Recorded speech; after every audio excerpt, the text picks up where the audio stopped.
કેટલી બધી પરાકાષ્ઠા એ આયલા હોય, એ કેટલા ટીચાણા હોય. આ તો આ ગુરુના દ્વારની જુગો જુગ જઈ થઈ જાય, કેટલા ટીચાણા હોય ને, તો અહીંયા વિવેકનું પ્રાગટ્ય થાય, સાર અસાર તરફ ધ્યાન આવે. ફેણ કરી અને મોઢું ખોલી અને કૂતરી હતી ને એના મોઢા પાસે આમ ડખ મારી હતી વાર, અને 8-10 બટલા કૂતરીને ધાવતા હતા. હવે ધાવતા હોય એટલે એમાં એને પાનો તો છોડ્યો જ હોય, બધા ધાવતા હતા. અને આ ફેર નાખી અને ઓલો મોઢું આમ કરે માથે, તો ઓલી કાયદેસર એ મોઢું પકડી લે ને પૂરું કરી નાખે.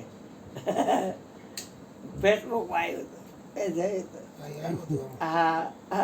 એમ કેવા માંગે કે એવી છે એના બચ્ચાના રક્ષણ માટે પોતે ભલે કે બલિદાન દેવું પડે, એનું ઈ બતાવતા. એટલે હૈલાની જરી કે ધવરાવતી હતી. હા એમને કે નાગે આમ મોઢામાં મારી રાખ્યું છે અને એમને રિયસ થી.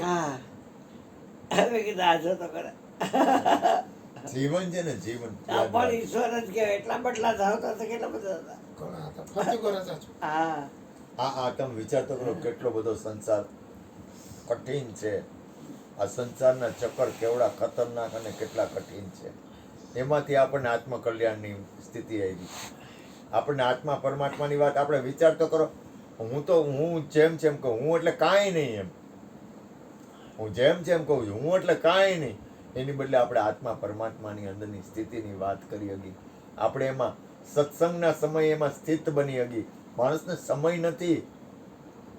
એ સંસારના ચક્કરમાં એટલો બધો છે કે સંસારના ચક્કરમાંથી નીકળી શકતો નથી. અને આપણા ઉપર કેવડી કૃપા, સત્સંગ આપ્યો.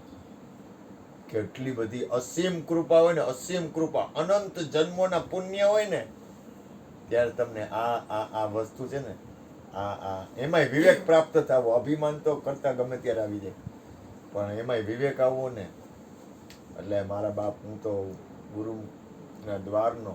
એટલે કૃપા થાય તો તમને આમ થાય કે તમે ગમે એવું હોય ને. મારો કેવો સ્વભાવ હતો, બહુ ખરાબ હતો. ખરાબ એટલે હું ગમે એની અરે ગમે વસ્તુ આમ ખારો થઈ જાઉં અને ગમે. હવે જો આ ગુરુનો હું એનો મહિમા આપણે એનું કોઈ વર્ણન ન કરી શકું. આજ મને કદાચ એમ કે ને સૂર્યા, એટલે એમ કે હા મારા મોટા ભાઈ, મને એમ જ થાય મારો મોટો ભાઈ બોલ્યો, હું એમ જ કહું. આવડો છોકરો બોલે ને, મેં ઘણી વાર ગોંડલ હોય ને તો ઓલો છોકરો બોલે એટલે મારા ભેગો હોય ને, એ કે તને સૂર્યો કીધું. તો સૂર્ય શું? સૂર્ય જ કે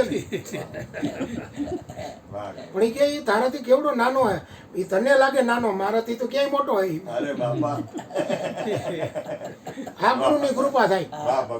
એટલે તમે કેમ કીધું કે ગુરુની કૃપા થાય ને, એટલે તમે સંતોની ખરેખર એક પલ વિસરાય નહીં. તમે માનો કે ના માનો, એક પલ તમે ના વિસરી શકો. એનું હું વિવેક તો ખરે, હું એનું વર્ણન જ ના કરી શકું.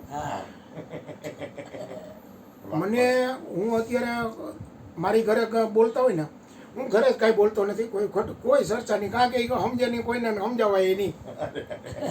આ ચોખ્ખો શબ્દ છે, કારણ કે એ મરમાં એને ખબર નથી પડતી. એટલે ગમે એ બોલતા હોય ને, એટલે એમ કે તમને કાંઈ ખબર નથી પડતી. મને તો ખબર નથી પડતી. અત્યારે લગી મેં કીધું પડતી હતી, હવે મને ખરેખર નથી ખબર પડતી. હું એમ જ કહું, અત્યારે લગી મને પડતી હતી ને, એ પડતી હતી, હવે તો મને પડતી જ નથી. એટલે તમે મને જે કેવું એ કયો. હવે આપને ખબર નથી પડતી, સાચી જ વાત છે. કારણ કે એ વસ્તુની નથી ખબર પડતી. એ સત્ય જ બોલે છે એ લોકો સંસારી, કે તમને કઈ ગુરુજી ઘણી વાર કહેતા હોય ભગવાન કે ભાઈ તમે એને જેમ આમ હાલશો ને, એટલે તમારા બધાય વેરી થાય. આમ થાય હોત બધાય વેરી થાય. કહું તો નથી, મારે લઈને છે, હું એને લઈને નથી, એટલે એને તકલીફ થાય. સાચી વાત છે ભગવાન. હા, હું સાચું કહું. હાલો ગુરધનભાઈ નું થોડું બોલો. કીર્તિભાઈ બોલો, પછી ગોરધનભાઈ બોલો.